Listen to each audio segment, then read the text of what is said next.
These are the packages of LEDs that I have. It's a package of 25. This one happens to be the clear white one. This one happens to be the bright red. They're both bright. And I ordered them from, well, let's see if it even says it on here. Yeah, you can see right down there the Adafruit LEDs. I ordered 2-prong LEDs, and the number is $297 for the red, $754 for the white, and they're listed as super bright red, and the green one is super bright green. But anyway, they come in a package of 25 each. They all look the same, so you want to keep them in their packages because this is what they look like when you pull them out.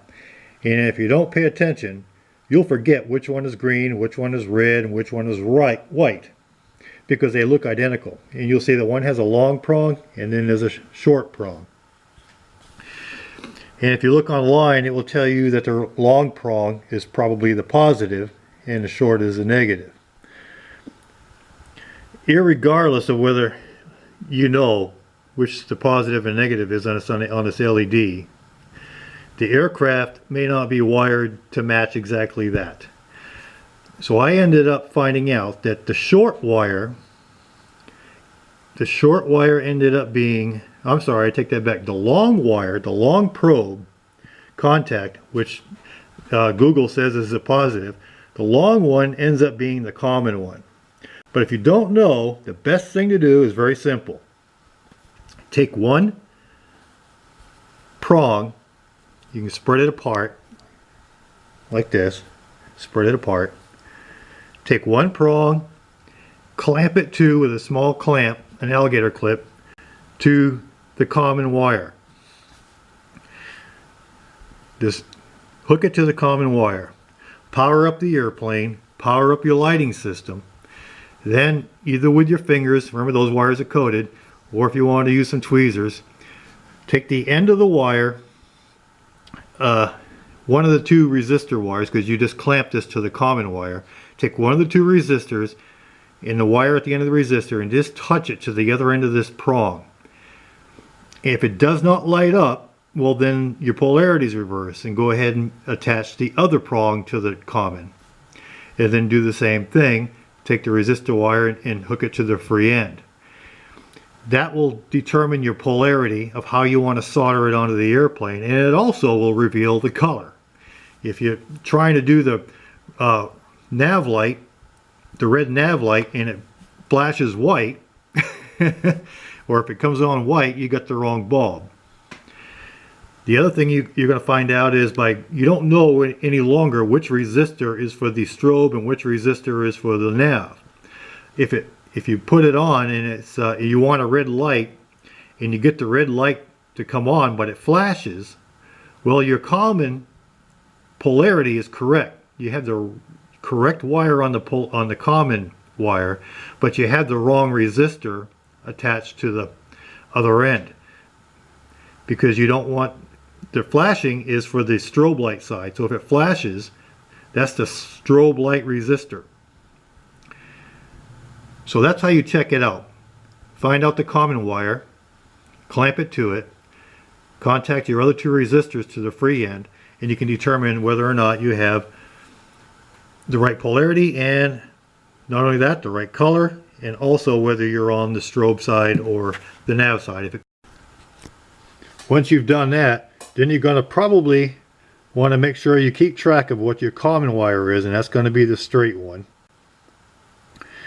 And you're going to want to bend, if it's the red LED, you want to make sure you have enough length of LED to solder to the wires and to make the bend 90 degrees pointing forward. I usually just pre-shape the LED the way I want to, and then I'll trim the contacts here as I see fit to where they're going to solder onto the wire.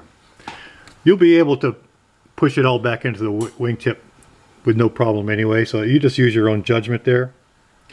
And then you take the free end I wouldn't even do the common yet until you do both wires. I'd do the resistors first. So I'd take the alligator clip and clip it onto the resistor.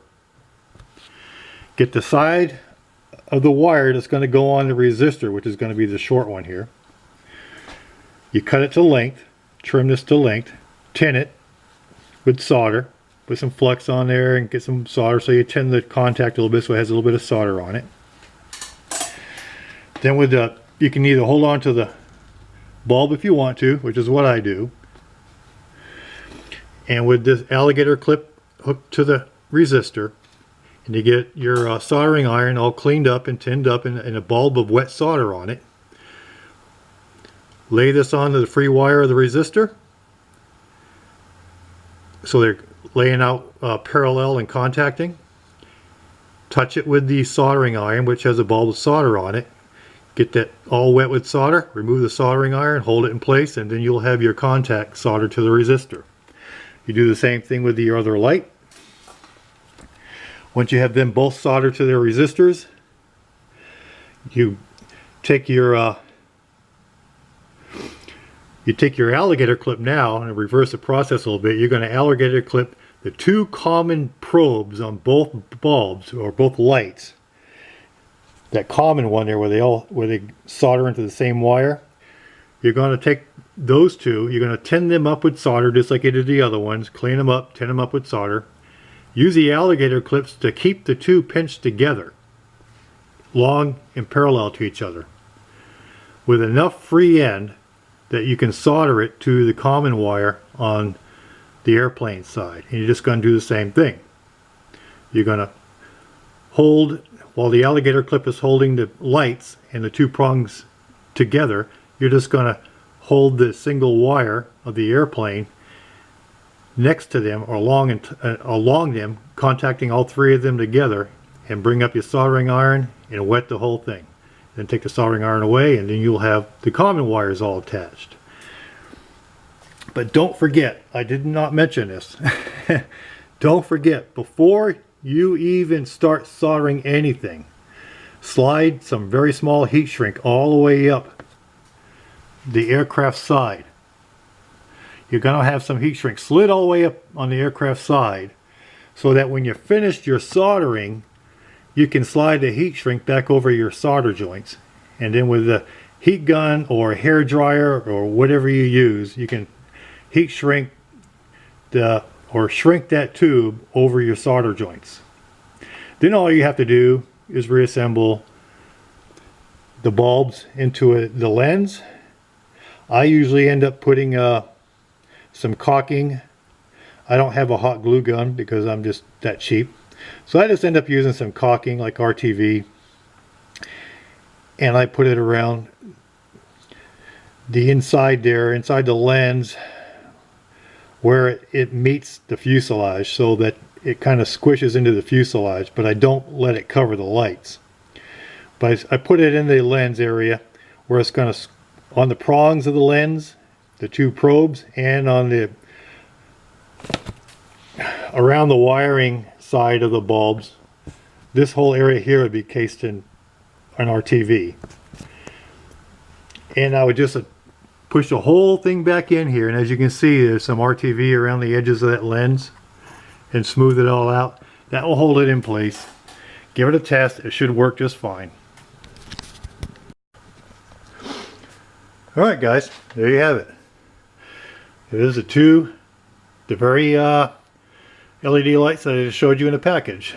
All installed. A little extra bright from the original, and flashing nicely. Got them in the right positions. The one I just did last night. Both going real well.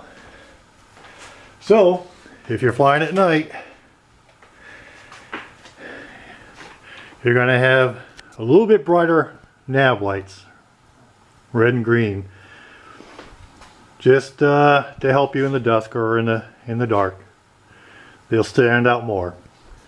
At least now my two look equal compared to what they did over the last 6 months. The green one was shining bright, and the red one was just a little dim red light. But that's it, guys. It's all together. It doesn't take much to it. It took me a whole maybe an hour and a half, taking my time with it. And I got a fully functional nav light system again. If you have any questions as to what I use for lights specifically, I'll be glad to put a note in the comments for you, the actual part number and the link to where I got them from. That's all I got. Thanks for watching.